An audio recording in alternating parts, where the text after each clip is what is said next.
You know, it's a very interesting event, and we're proud to be one of the official sponsors, the broadcaster, for the event, the Border Zone Conference, going on this coming weekend, down in Presidio, Texas.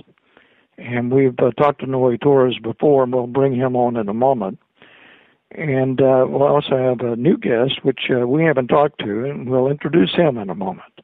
But before we do all of that, I'd like to remind you that at the end of the show, we always end with a pre-recorded segment, usually 10, 12, 13 minutes, something like that. And in honor of the Border Zone Conference tonight, we took one of the best parts of an interview we did with Stanton Friedman, and in which it talks about his 75 papers he's written for MUFON and what he's found out over the years. And we picked that particular interview because it kind of dovetails with his presentation he'll be making there at the Border Zone Conference. And we are proud to announce that we'll have some excerpts, some live, a lot of live coverage, as a matter of fact, at jerrypippin.com. And Inception Radio will get involved, too, later in the week as we cover this really, I guess the best way to say it is a cutting-edge conference of two countries side by side within miles of each other, Mexico and Texas. I think you'll find it very interesting. So stay tuned for that. And we'll open up the phone lines toward the end of the show. So if you want to call in and get yourself lined up to be on the show, call 888-919-2355. It's toll free. 888-919-2355. And it's also easy to email me at jerry@jerrypippin.com, or hey, you can Twitter us too. We always like to be Twittered, and then of course Facebook. Ismael Cuellar is a law enforcement agent in Laredo, Texas, and is director of the Laredo Paranormal Research Association. Now, this is a very interesting group.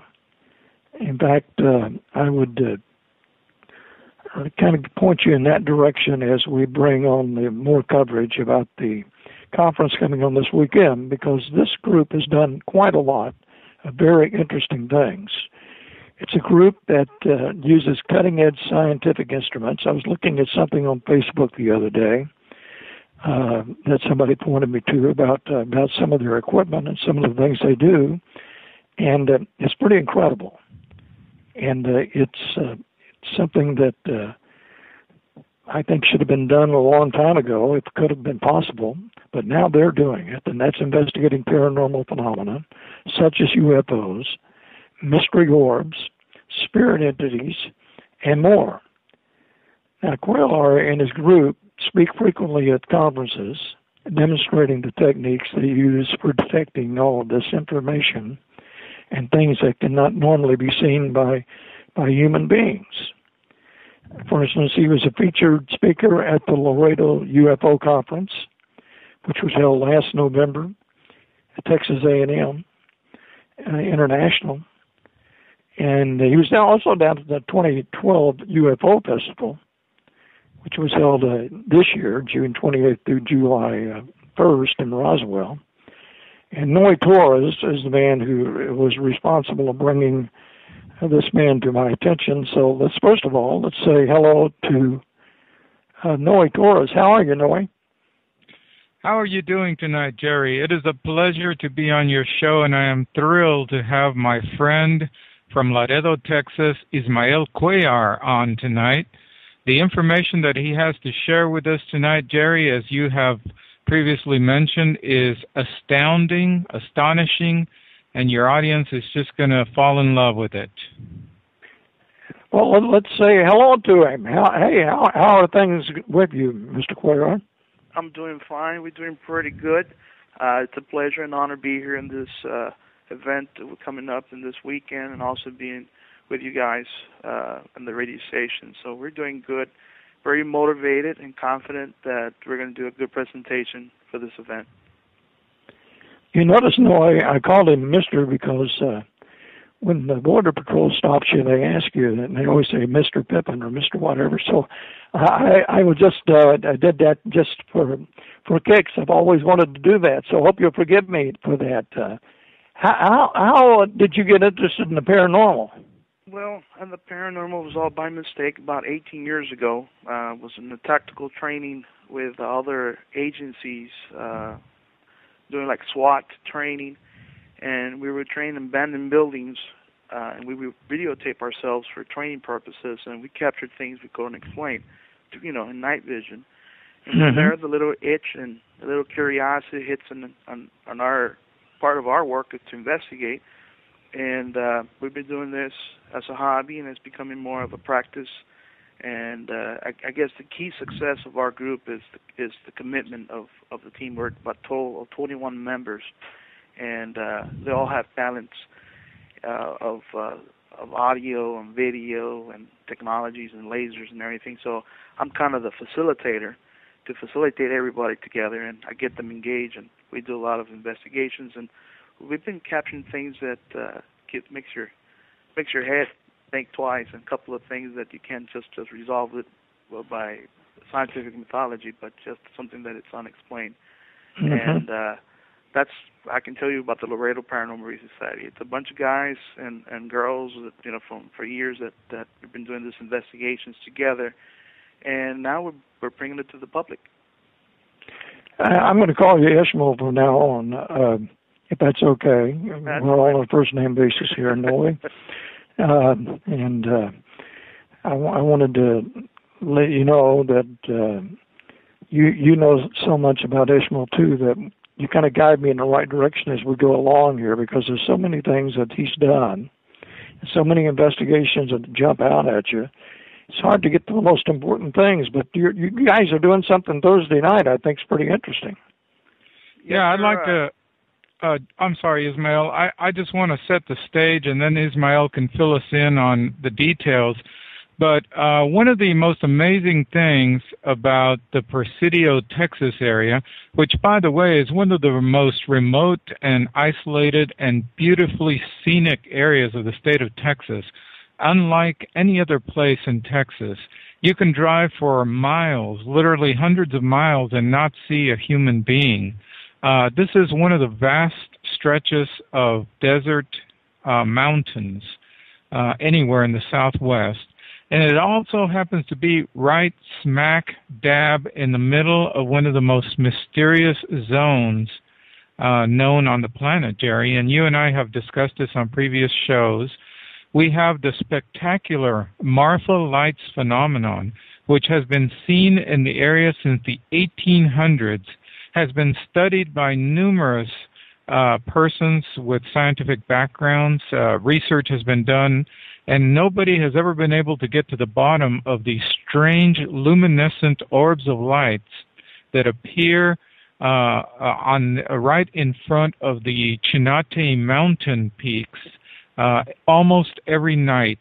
You can almost set your watch by their appearance at dusk every evening. But not only that, Jerry, there is Mexico's mysterious Zona del Silencio, or Zone of Silence, which has been called Mexico's Bermuda Triangle, which is in this same area. And there have been several major UFO incidents, such as the one that we are commemorating this weekend, the 1974 crash of a UFO in a mid-air collision between a small plane and an unidentified flying object near Presidio, Texas, within about 30 miles of Presidio, in the case that it has come to be known among UFO circles as Mexico's Roswell. In addition to this, people say that there could be some kind of interdimensional or interspatial portal in the mountains of northern Mexico in the Chihuahuan Desert, right here in the same region. So we're talking about an area that has been known for many, many years as being a place of strange happenings and strange events. And one of the most interesting things about the experiment that Ismael Cuellar and the Laredo Paranormal Research Society is doing this this Thursday night. And it's a repeat of previous research that they've done in that area. But all of us are looking forward to it, and it has become kind of an informal kickoff event to kick off the UFO Festival, the Border Zone UFO Festival, which actually opens officially the next day on Friday, this coming Friday, in Presidio, which is just down the road from Marfa. But what's interesting about what Ismael and his group are doing is they came up with the amazingly unique concept of actually shining a laser beam. And I heard you talking with Bruce Maccabee before we got on about UFOs and laser beams coming out of UFOs and strange lights and light beams that come out of these craft. Well, Ismael and his group, and he can tell you more in a minute, but just to summarize, to kind of tease it a little bit, he came up with a unique concept that nobody had ever tried before. In all the years of researching these Marfa Lights, nobody had actually tried pinpointing a laser beam at them to see how they would react. And that's what makes what the work that he has done so incredibly fascinating. And I'm going to be quiet now so that you can get the story from the horse's mouth. Yeah, Ismael, tell us a little bit about... You've done some experiments before, but what are you going to do Thursday night exactly? Well, Thursday night we're going to have telescopes to have open for the public to can see a lot closer than what they have there. It's going to be a combine of technologies of infrared, full spectrum cameras, and we're going to have a specialized camera that takes temperature, which is a thermal camera. We're going to use a lot of different technologies combined with different lenses that we have modified to get those Marfa lights or mystery lights closer to us. And the previous investigations is going to be our third full-scale investigation. And from last time to this time, of course, we're going to take more optics and get this lights closer to us. We took a 1-watt laser. A 1-watt laser has the capacity of it's 360 times hotter than the sun, and this laser goes up to close to 90 miles of a distance. Approximately, these lights appear in the mountains about 20 miles away, so we do get close or touch with the laser and see the reaction to it. And when we start doing this experiment with the lasers, of course we're videotaping everything, we notice that the lights turn off and they move to the left, and sometimes they flare up. They kind of interact with the laser. That's what's so amazing. But of course, everything is experimental. Is this a natural phenomena, or this is something that has intelligence we haven't really realized? I guess we're really the tip of the iceberg on getting some answers, but we're getting some reaction.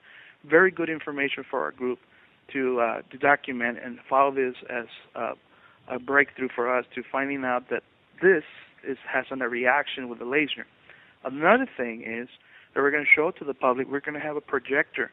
While we're watching in the monocular, the scope, we're going to have a projector so everybody can see as a bigger audience what we're capturing while we're filming this.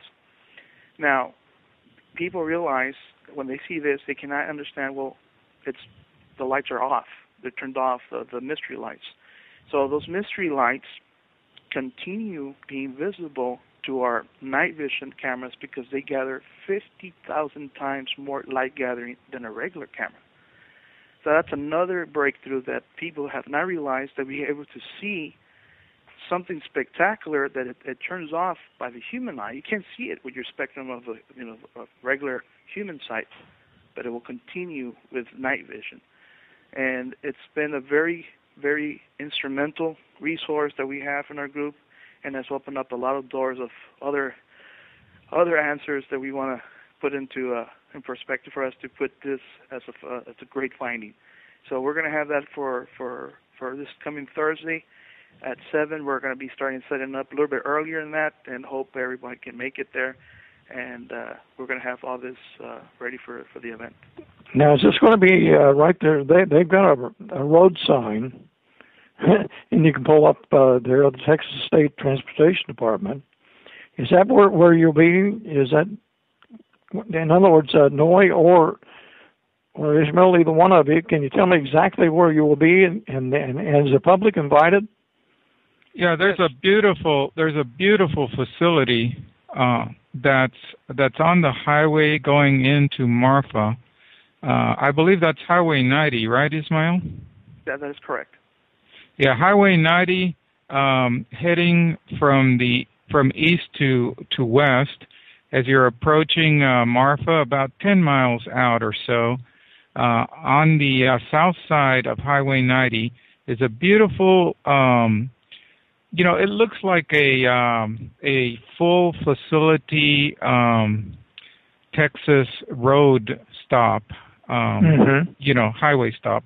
But it has bathrooms, and it has electrical power there, and I think it has paid telescopes, which Ismael alluded to the fact that the telescopes that are there, the paid telescopes that are there, aren't very useful, really. They're not very powerful. And so that's why Ismael and his group are bringing along much more powerful optic equipment. So it's a beautiful facility, really. And the odd thing about it, Jerry, and I think I might have mentioned this on a previous show, but you'll be sitting there in the official Marfa Light viewing site constructed by the Texas Department of Transportation. You'll be sitting there a little bit before dusk, and there's not a soul around. You'll be sitting there waiting, and then all of a sudden, as soon as it starts getting dark, you'll see the vehicles start to pull up, and people in pickup trucks will back up their trucks, and they have lawn chairs in the bed of the pickup. And pretty soon, before you realize, that entire facility and all along the roadway on both sides is just packed with cars. And almost on a nightly basis, this phenomenon occurs, and people go out to see this bizarre sight in the desert that has been seen since the 1800s and has never been explained. Now, I also wanted to add, Jerry, Ismael was being a little conservative and reserved there, because my jaw just dropped when I saw the video that he showed me of the original experiments that he did.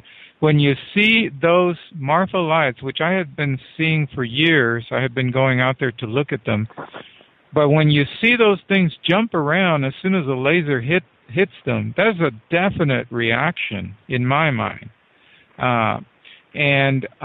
So that to me indicates that these are not just random lights which appear out of the Earth's crust or whatever, natural forces. There is something there that makes a definite reaction to the laser beam striking it. It's just jaw-dropping to be familiar with this phenomenon, and then to see the footage that Ismael has taken in the past, and that we hope to see again this Thursday, to see those lights spin around, move left, move right, and do various reactions the very instant that the laser beam hits them. It's incredible to behold.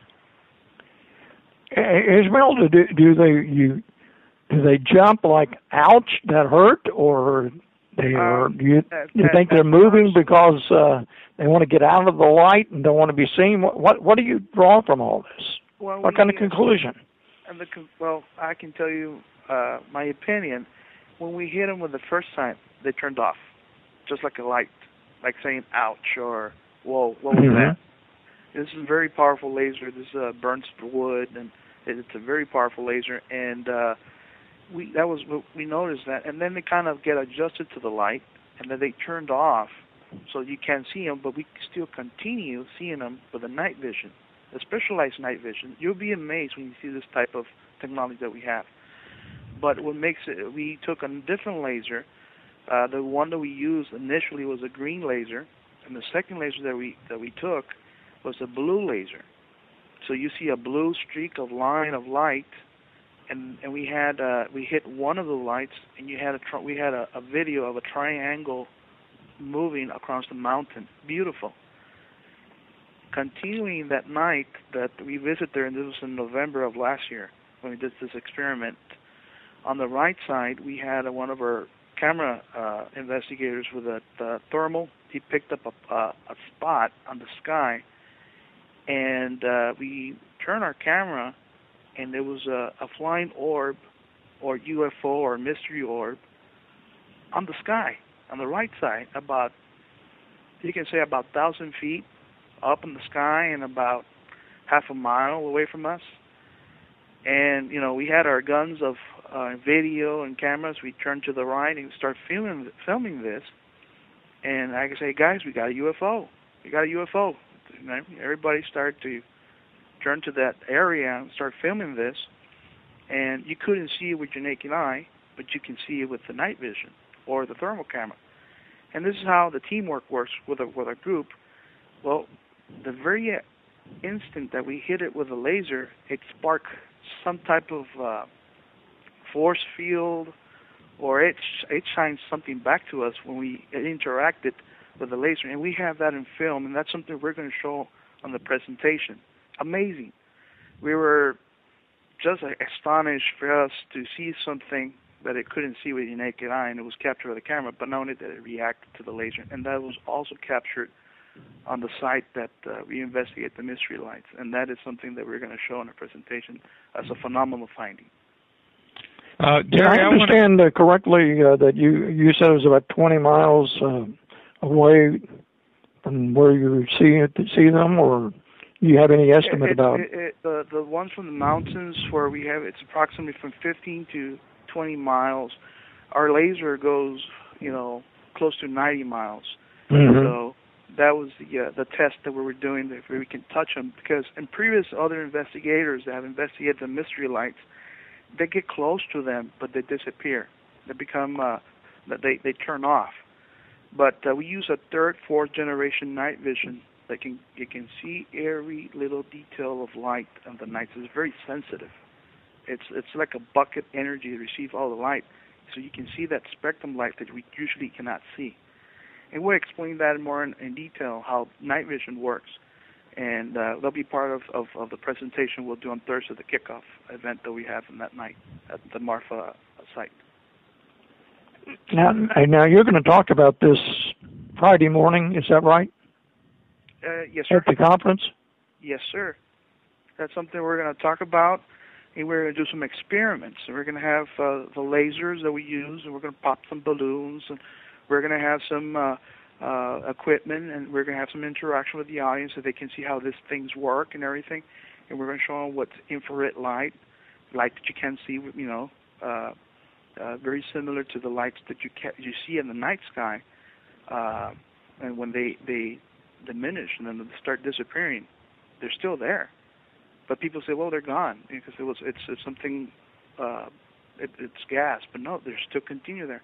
That's why when you project this, people will be astonished, because when they see this on a projector with a camera filming this, you can see the lights on the projector being filmed, but you can't see it with your naked eye. So that makes you think, well, you know, they're using a different cloak of energy that you can't see, but that you can see it with this instrument. We're talking with Ismael Cuellar and also Noe Torres, and we're talking about the Marfa Lights. They're going out there Thursday night, and then Friday morning at the Border Zone conference. Noe, is that 9 o'clock when Ismael makes his appearance? Yes, we'd like to invite everyone, by the way, to who is able to attend the Border Zone UFO Festival in Presidio. Begins at 9 o'clock with the first lecture, which is going to be by Ismael, and he'll have his group with him, as he mentioned. It's a wonderful presentation that they do. He's going to talk about Marfa Lights and other anomalies. And I have heard Ismael speak several times. He was a featured speaker at the Roswell 2012 conference, as you had mentioned previously. He also spoke at the Edinburgh UFO conference in August, and he spoke as well at the Laredo UFO conference in November of last year.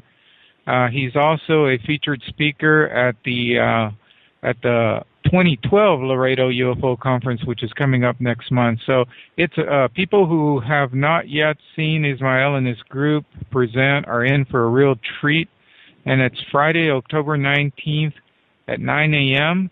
And then he'll have another presentation on Saturday. And that presentation on Saturday is going to be at 10:45 a.m. He's going to talk about some of the amazing UFO footage that he and his group have filmed around the Laredo area. There is a totally unbelievable triangle UFO that moves silently and slowly across the skies of Laredo one evening, and Ismael got it on film. Every time I see that, it just totally blows me away.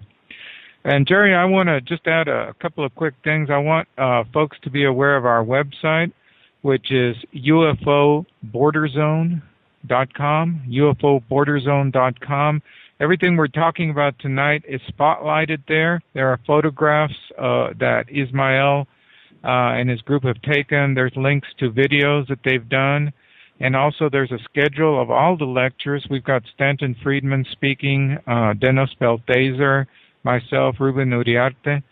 And also for the folks who are not going to be able to attend in person, Jerry, through your graciousnh and your backing, supporting us by being a sponsor, you will have the links to where people can view and listen to the actual live events that are going on in Presidio, Texas. That's right, and they go over, we will have it highlighted at jerrypippin.com, and they go over there and they can see the lectures as they happen. And we'll talk a little bit more about that, and keep checking our website, and we'll keep updating you on that as well. We're talking to Ismael Cuellar and also Noe Torres. We're talking about the Border Zone Conference, and this is the Inception Radio Network. Okay, let's talk a little bit about that giant triangle, Ismael. But before we do that, I want to ask you two more questions about the Marfa Lights, and maybe something else might come up as well. Okay. Do these things have any shape when you look through this expensive material? You know, you have all kinds of equipment. Can you make out a shape, or is it just lights? They're lights. I can tell you when they turned off. When I mean turned off, they're not visible to the human eye, and it's continually capturing in the night vision. They leave a trail of energy behind them, so you see they're like moving like a ball of light, and it looks like more like a comet, like a tail. And sometimes they move left, and some move right, and they're moving, but you're still seeing them. And that's what the people, when they're seeing this, they're seeing the best technology out there combined with different lenses. They cannot comprehend and say, well, hold on, how come I cannot see this lights, and I can see them the night? And that's the first thing, that they try to understand this.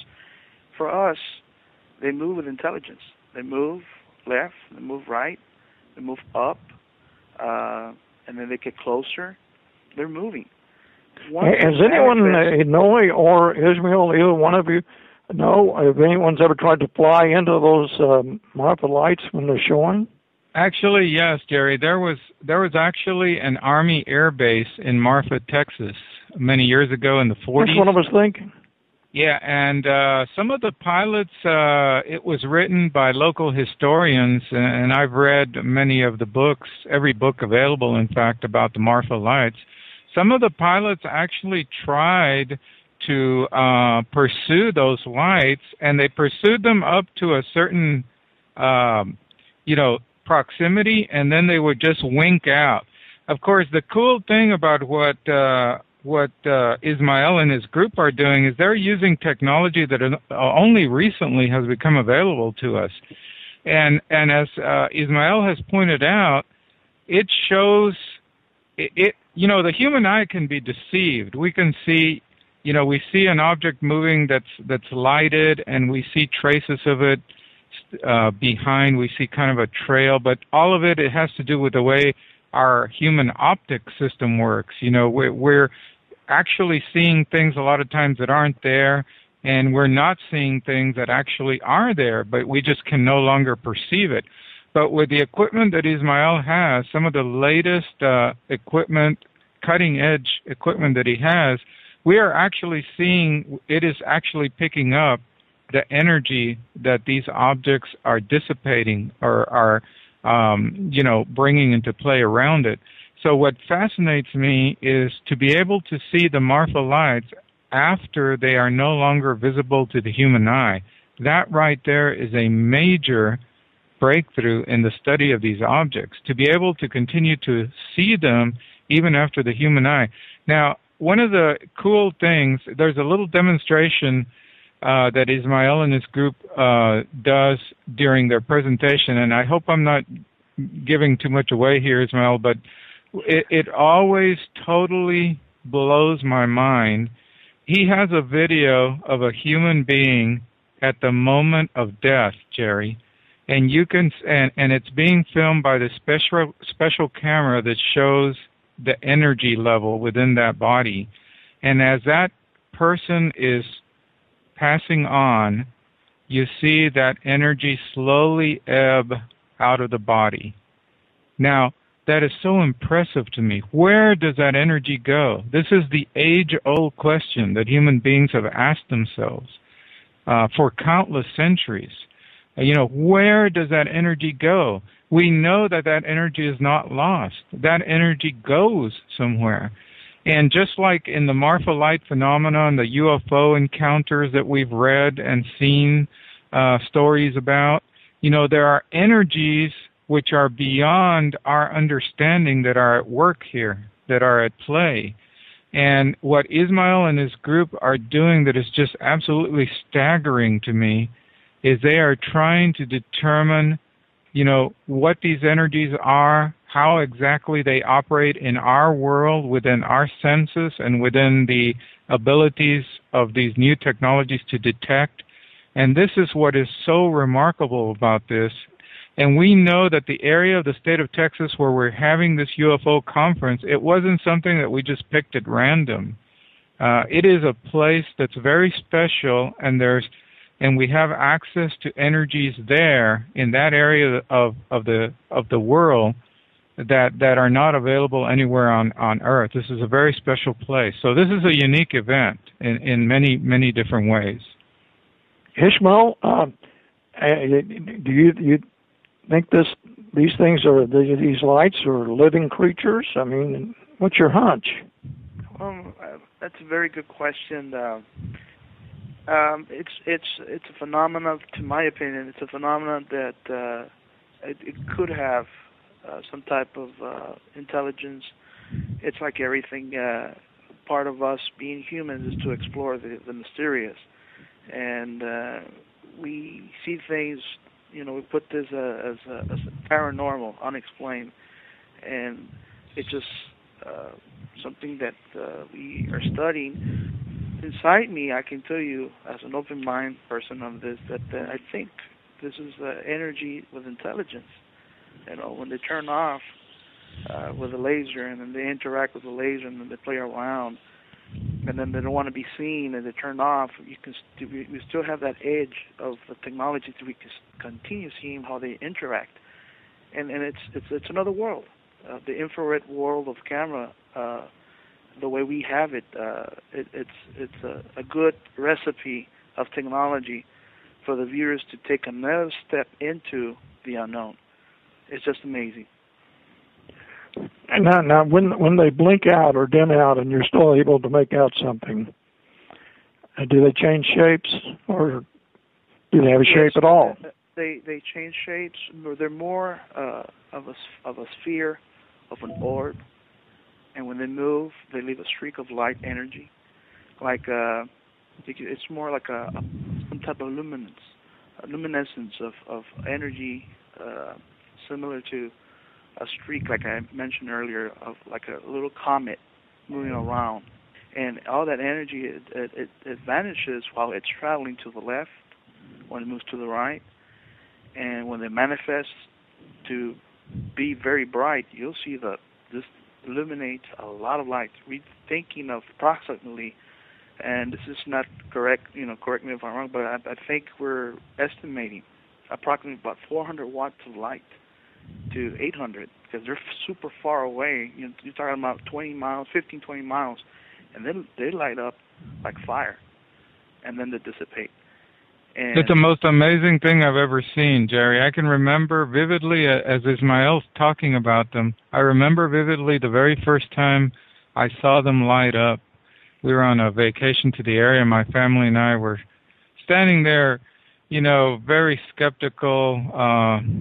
We had heard about these. We thought they were fables, old wives' tales. And then the first one lit up and started spinning. And they kind of oscillate, and there's multiple colors in there. And some of them appear on the desert floor. Some of them appear up at the top of the peaks.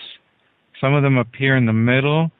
There doesn't seem to be a random, it seems to be kind of random, but I've always thought maybe there would be a way to correlate. Maybe there's some kind of message trying to be communicated by the way in which they blink on and off, change colors, change shapes, move up and down, move left and right.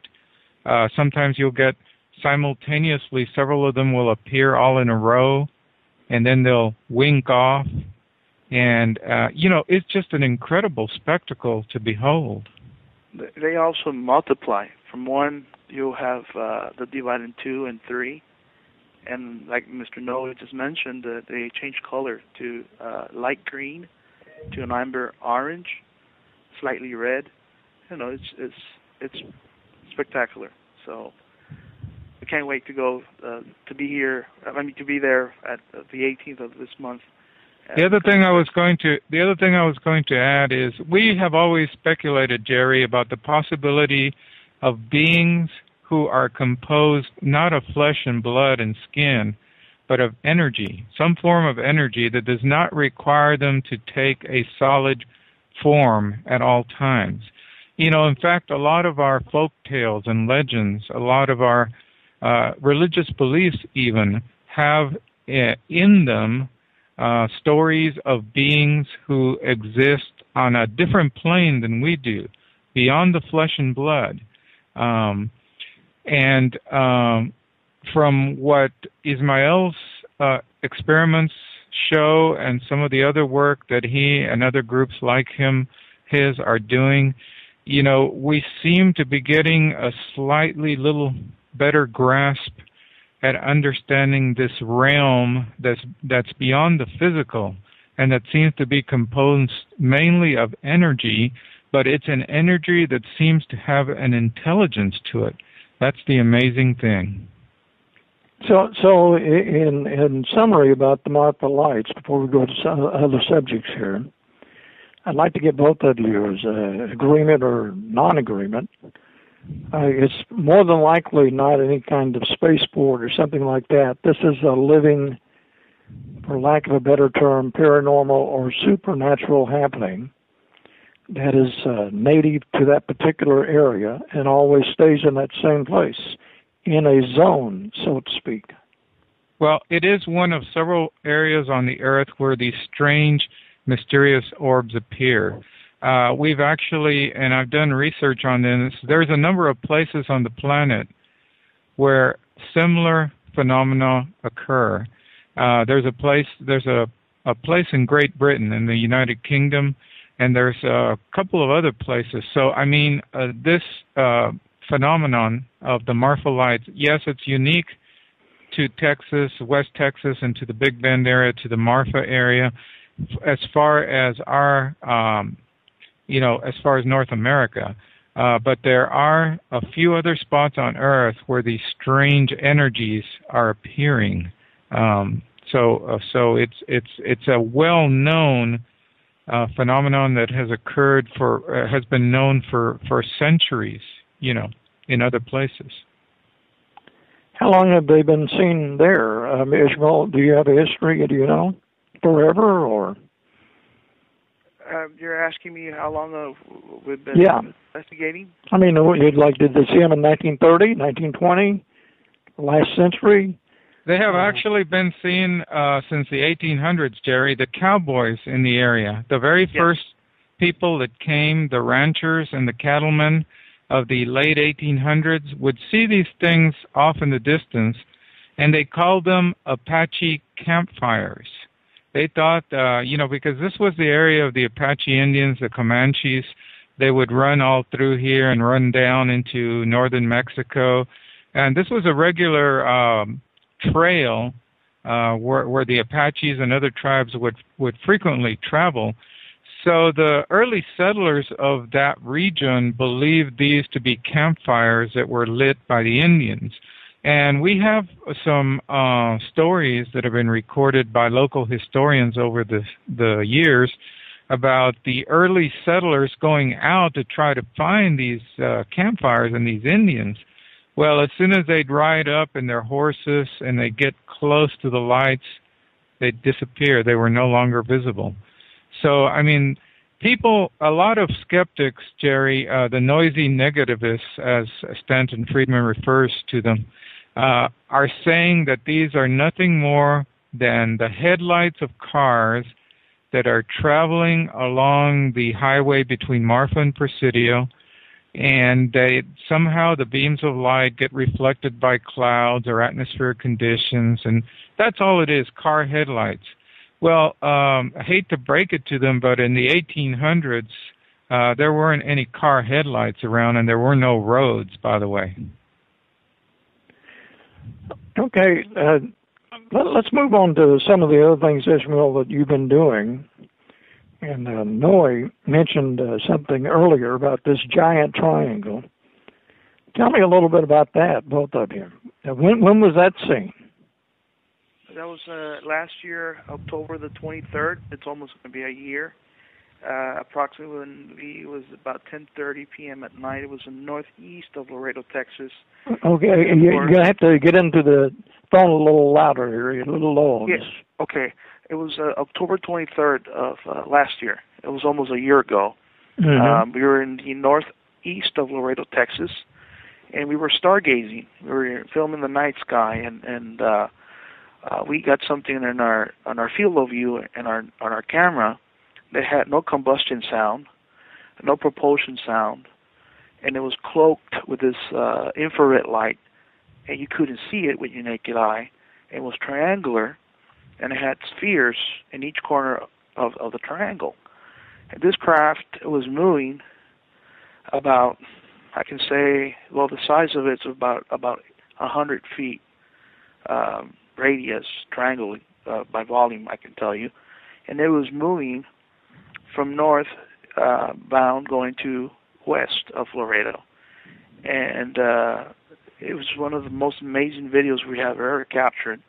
We had this video analyzed by the Department of Justice, a videographer. He saw the video, and he put some filters to analyze the video to see the structure of it. And more he dig into, he discovered that it was more triangular, and he couldn't understand the temperatures that had this video on the film. And he was astonished, and we got a witness statement from his behalf that this was unexplained. It could be a drone, sophisticated from the military. It's a possibility, or an extraterrestrial vehicle, harvesting or flying over our night sky. I've been doing a lot of research on drones and military. All of them that I know that I've seen have combustion. You can hear them. This one had no sound and had no propulsion sound, and it was just flying, and we were able to catch it at the right time, at the right moment. And one thing we tell the people that when we do this investigations, always use a tripod, and you have a clearer picture, and then you get all excited and you have it in your hand. You see the jiggies, and you don't get a clear picture. This one was just perfect. It made it's the most amazing thing I've ever seen. I need to add, it just was gliding effortlessly through the sky. It's just graceful even, almost like a living organism. But when Ismael showed me the videos where some filters had been applied to it, it was very clear that this was a symmetrical object. It had raised protuberances on each of the corners of the triangle. It was very clearly a manufactured, and most likely not on this earth, but it was very clearly a manufactured object that moved using some kind of aerodynamics that we are totally unaware of. And if we had the technology that this object exhibited, you know, the U.S. would be just leaps and bounds ahead of where we are in terms of warfare, because it just cannot be seen with the naked eye, and there's no sound, there's no combustion.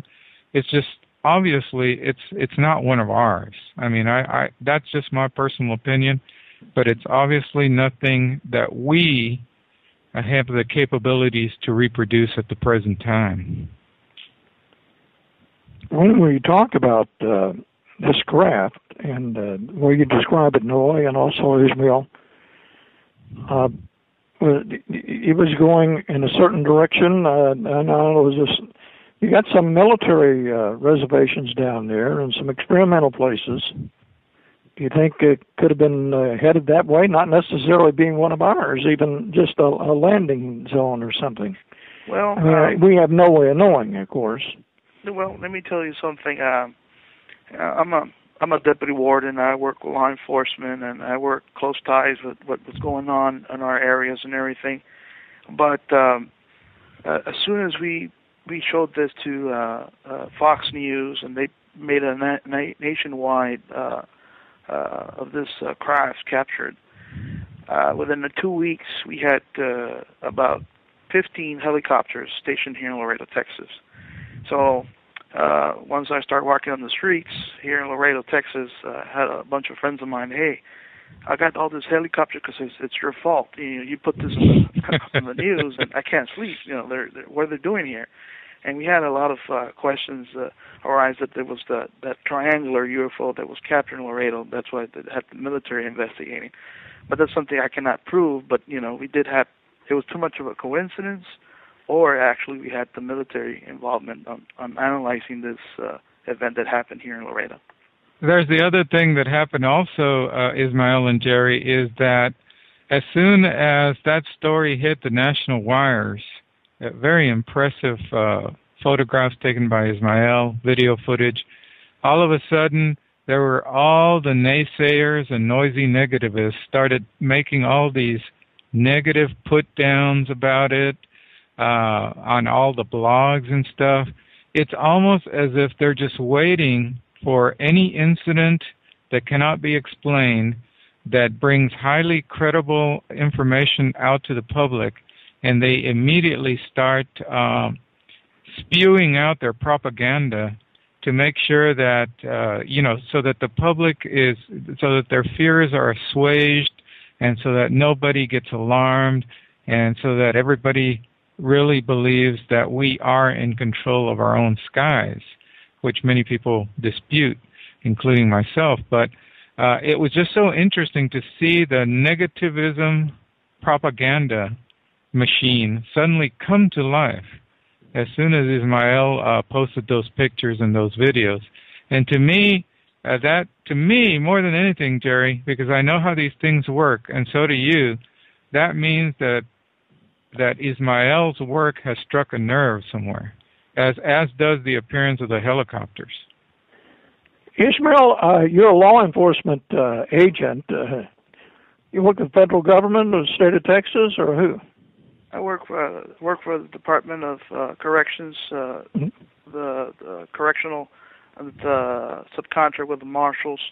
I also work with other agencies, local here in Laredo, Texas. I'm a deputy warden. I've been doing that for almost... The reason I asked, I wanted to make that clear to everybody, what you did, because the first, I don't doubt the bloggers, and I don't doubt any of this stuff, and the helicopters I don't doubt either. I just wondered if you got some kind of official notice that, hey, Ismael wants you to go talk about something else. Oh, no. I had a lot of support from the law enforcement community because we use, we're very modest to our research, and we open up to the public's opinion. Although we did hit 175,000 viewers in YouTube, but I can tell you that we had more positives than negatives. I think we're in the hundreds versus 25 negative comments. They're all, everybody's entitled to their opinion, but we had more positives in other areas, and because they don't see the technology, it hasn't been exposed. You're talking about combination of lenses combined with, you have the best of a lens combined with a monocular that has the capabilities of gathering light, and then you have an eyepiece behind it, and then you have a recorder behind it, and all combined, you have an eagle eye of the night. So we're barely hitting the tip of the iceberg of a good breakthrough that night vision would be perfect for the ufologists of the future. And not only that, projecting it for the audience on a projector. So we'll be doing more shows about this since we're an official sponsor of the Border Zone Conference.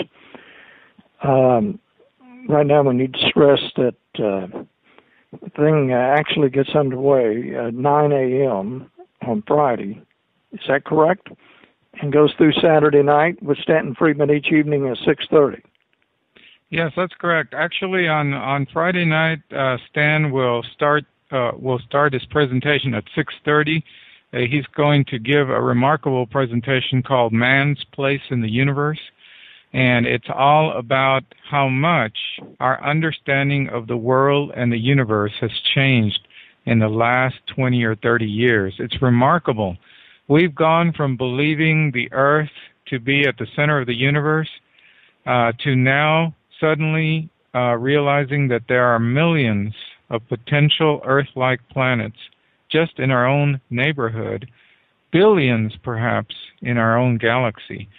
So that's... I have to ask you, Noe, is this expensive to go to, or is it free, or what? The lecture series is completely free, Jerry. That's what I was thinking. I just didn't want to.